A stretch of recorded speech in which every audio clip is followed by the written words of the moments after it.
వర్మ గారి సోదరి and I dream interview ద్వారా ప్రపంచానికి పరిచయమైన విజయలక్ష్మి గారు ఎన్టీఆర్కి నిజానికి చాలా పెద్ద ఫ్యాన్. అది ఆవిడ ఇంటర్వ్యూలోనే మనతో చెప్పారు. అండ్ ఆవిడతో మాట్లాడి తెలుసుకోబోతున్నాం మరి ఎన్టీఆర్తో ఆర్జీవీ సినిమా ఎందుకు చేయలేదు అండ్ ఎప్పుడు చేయబోతున్నారో కూడా తెలుసుకుందాం. విజయలక్ష్మి గారు, తారక్ పుట్టినరోజు సందర్భంగా మీకు శుభాకాంక్షలు. Thank you. చాలా చాలా చాలా థ్యాంక్స్. ఎందుకంటే నేను చాలా ఇష్టం జూనియర్ ఎన్టీఆర్ అంటే, అందుకని ఇలా చెప్పగలగడం ఛాన్స్ వచ్చినందుకు థ్యాంక్స్. ఫస్ట్ ఆఫ్ ఆల్ మీకు థ్యాంక్స్. వేరే వాళ్ళతో అయితే కాదు, స్వప్న ద్వారా చెప్పడం ఇష్టం అంతే. మాకు కూడా చాలా హ్యాపీ విజయలక్ష్మి గారు. జూనియర్ ఎన్టీఆర్ ఇంతమంది స్టార్స్ని చూశారు, మనకి ప్రభాస్, మహేష్ బాబు, ఇంతమంది. What is special about junior NTR? Junior NTR special ఏంటంటే, పెద్ద ఎన్టీఆర్ ఇష్టం చిన్నప్పుడు, కానీ కంపారిజన్ లేదు. జూనియర్ ఎన్టీఆర్ పెద్ద ఎన్టీఆర్ మనవడైనా కూడా ఆయనకి కొన్నిట్లో టాలెంట్ ఉంటుంది. జూనియర్ ఎన్టీఆర్ దేంట్లో అయినా టాలెంటెడ్, ఏదైనా చేసేయగలడు. ఎలా అంటే ఇంతవరకు నా సినీ ప్రపంచ చరిత్రలో, అంటే నాకు తెలిసిన ప్రపంచంలో అన్ని లాంగ్వేజెస్లో ఏ క్యారెక్టర్ అయినా తను చేసినట్టయితే ఎవరు చేయలేదు, చెయ్యరు. కరెక్ట్గా చెప్తారు, అందరూ రివర్స్గా చెప్తారు. మామూలుగా సీనియర్ ఎన్టీఆర్ చాలా లెజెండ్, ఆయనలోని కొన్ని అంశాలు వచ్చాయి తారక్ అని చెప్పి మీరు రివర్స్లో చెప్తున్నారు. నేను రివర్స్లో, ఎందుకంటే ఆయనకి కొన్ని అంశాలే వచ్చు. ఎన్టీ రామారావు గారు చాలా గొప్పగా పౌరాణికాల్లో చేసి ఉండొచ్చు, కానీ చేశారు గొప్పగా. కానీ జూనియర్ ఎన్టీఆర్ అది కూడా చేయగలడు, ఏదైనా చేయగలడు. తను చేయలేదంటూ ఏమి ఉండదు. విలన్గా కూడా చేయగలడు, హీరోగా చేయగలడు, ఎలా అయినా చేయగలడు.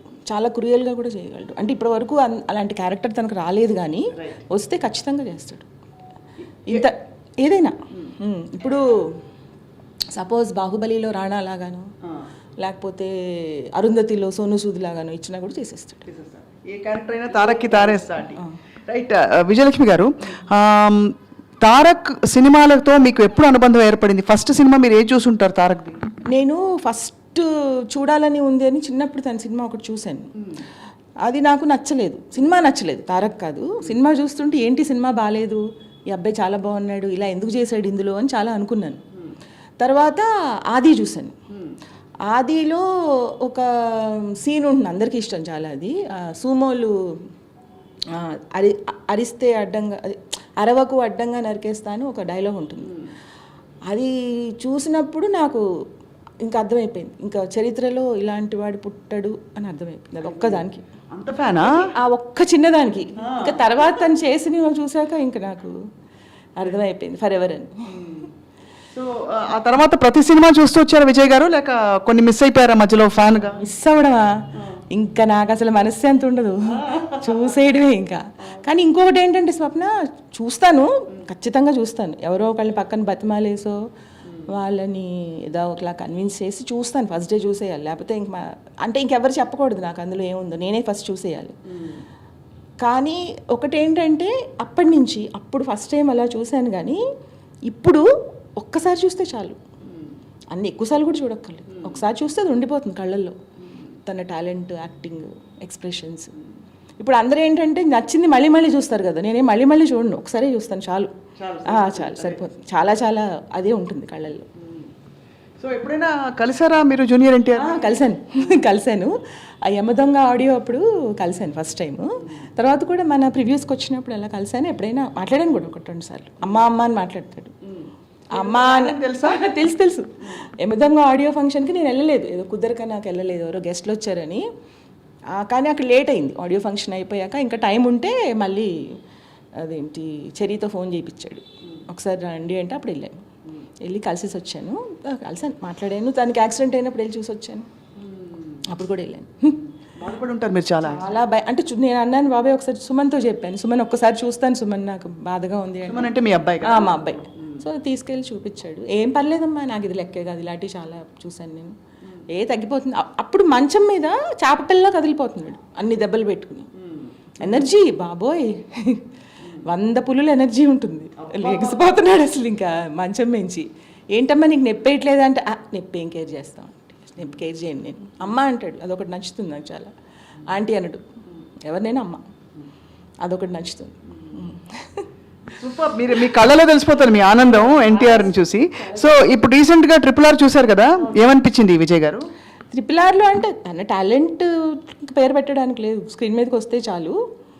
కానీ అంటే ఇప్పుడు వేరే వాళ్ళని ఏం అనకూడదు, కానీ తను స్క్రీన్ మీద ఉంటే ఇంకంతే,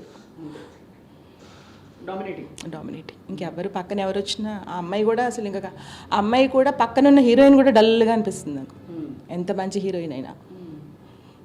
ఈ పాట మీకు గుర్తుందా? ఎక్కడో పుట్టి ఎక్కడో పెరిగి ఇక్కడే కలిసా. Student number 1. నిజంగా ఫ్యాన్. చెప్తున్నాను కదా, ఒకసారి చూస్తే చాలు నాకు. మళ్ళీ మరి వర్మ గారికి ఎందుకు చెప్పలేదు మీరు సినిమా తీయమని? రామ్ గోపాల్ వర్మ గారు చెప్పాం, తెలుసు, రాముకు కూడా తెలుసు, చాలా ఇష్టం అని. రాముని బలవంతంగా కూర్చోబెట్టి అది ఆది చూపించాను నేనే, ఫస్ట్ ఆదిలో సీన్ చూపించా. అంతకుముందు రాము పిల్లోడు అనేవాడు, ఏ చిన్నపిల్లల సినిమాలు ఏం చూస్తాం నాకు చూపీకు అనేవాడు. అది చూసి చాలా నచ్చేసింది రాము గారు. చాలా అంటే మీరు నిజంగానే రాముకి ఇప్పుడు అలా చూపించాం, తనకి మనం చెప్పడం ఏంటి, అలాంటి పనులు ఎప్పుడు చేయం అసలు. కానీ ఓన్లీ ఎన్టీఆర్ ఫిల్మ్ చూపిస్తాం, ఎందుకంటే ఫిల్మ్ కూడా కాదు, ఒక్క సీన్. అప్పుడు వీడియో క్యాసెట్లు కదా, మొత్తం ఫార్వర్డ్ చేసేసి ఇది ఒక్కటి చూడు రాము ప్లీజ్ అంటే ఒక్క సెకండ్ అలా చూసాడు, టాలెంటెడ్ అన్నాడు. తర్వాత రాము కలిసి వాళ్ళిద్దరూ చాలాసార్లు కలిసి మాట్లాడుకుని ఒక సినిమా కూడా ప్లాన్ చేశారు. కానీ ఏదో ఇద్దరు డేట్స్ ప్రాబ్లం వచ్చింది, తర్వాత ఇద్దరు బిజీ అయిపోయారు. అంటే చెయ్యాలని చాలా ఉంది, రాము ఎన్టీఆర్ చేయాలని చాలా ఉంది, చెయ్యకపోయినా పర్లేదు, అయినా సంతోషం. చేస్తే చాలా సంతోషం, చేయకపోయినా. Last 2 questions. మీరు అఫ్ కోర్స్ ఇప్పుడు ఎన్టీఆర్ నెక్స్ట్ కొరటాల శివ గారి సినిమా అండ్ ప్రశాంత్ నీల్ గారి సినిమా ఫస్ట్ లుక్ చూసాను. బాబాయ్ ఇంకా ఎవరు, నభూతో నా భవిష్యత్ అంతే. ఇంకా ఆ లుక్ ఏ హీరోకి పెట్టినా రాదు. చాలా మంచి హీరోస్ మనకు ఉన్నారు, కానీ అయ్య బాబాయ్ ఆ పవర్ ఎనర్జీ అసలు. ఇందాకేం చెప్పారు డైలాగ్ సార్ చెప్పండి. ఏదమ్మా? ఆదిలో డైలాగ్, అరవకు అడ్డంగా నరికేస్తాం. ఎంత అందంగా చెప్తున్నారు. అవునా? అరవకు అడ్డంగా నరికేస్తాను దానికి థియేటర్లో అందరూ లేచిపోయి కుర్చీల్లోంచి ముందుకు వెళ్ళిపోయి, తర్వాత మనకేమీ కనిపించదు వినిపించదు. ఆ డైలాగ్ మనం ఎన్నిసార్లు వెళ్ళినా ఆ డైలాగ్కి మనకు మాటలు తర్వాత ఏం మాట్లాడాడు ఎవరికి తెలియదు ఇప్పటి వరకు.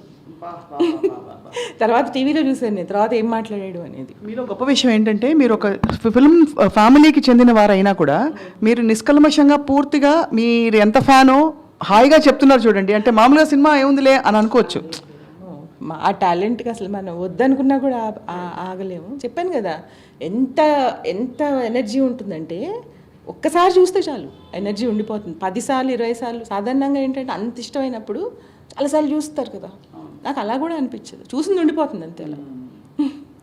లాస్ట్ క్వశ్చన్ విజయ్ గారు, పాలిటిక్స్ అండ్ ఎన్టీఆర్ మీరు ఎలా కనెక్ట్ చేస్తారు అసలు? అంటే ఆ ఊహ వస్తున్నా మీకు తను పాలిటిక్స్కి చాలాసార్లు వెళ్ళి ప్రచారం చేయడం జరిగింది? అంటే ప్రచారం చేసినప్పుడు నేను 2-3 సార్లు మాట్లాడాను కూడా తనతోటి. బాబాయ్ అది ఏమన్నా మామూలు టాలెంట్ అమ్మా, దేనికైనా ఇప్పుడు పాలిటిక్స్కైనా సినిమాలకైనా ఏం చేసినా సూట్ అయిపోతాడు తనకి. ఎందుకంటే ఎనర్జీ కదమ్మా, చాలా ఎక్కువ ఎనర్జీ, చాలా పట్టుదల, హార్డ్ వర్కింగ్ అన్నీ ఉన్నాయి కదా. నాకు సంస్కారం చాలా ఉంటుంది. ఇప్పుడు అంటే నాకు పాలిటిక్స్ తెలియదు అస్సలు, జీరో నాలెడ్జ్, కానీ వస్తే చాలా బాగుంటుందని అయితే ఉంటుంది. డెఫినెట్గా ప్రజలకు ఉపయోగం ఉంటుంది, ఎందుకంటే దాని హార్డ్ వర్క్ ఉంది కదా. అందరికీ అలా ఉండదు కదా, అట్రాక్ట్ అయ్యి రావడం వేరు, ఏదో చేయాలనుకోవడం వేరు. చెయ్యగలిగినా చేయలేకపోయినా ప్రయత్నం అయితే డెఫినెట్గా ఉంటుంది చాలా.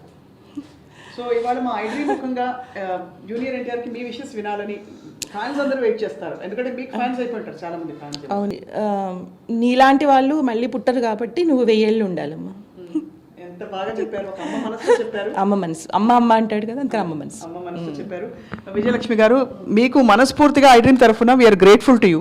ఎందుకంటే బర్త్డే విషెస్ చెప్పడానికి మీరు ఒక 4 ముక్కలు చెప్తే బాగుంటుంది, మీరు ఒక ఫ్యాన్ కాబట్టి అడిగాం, మీరు వెంటనే ఒప్పుకున్నారు. Thank you very much.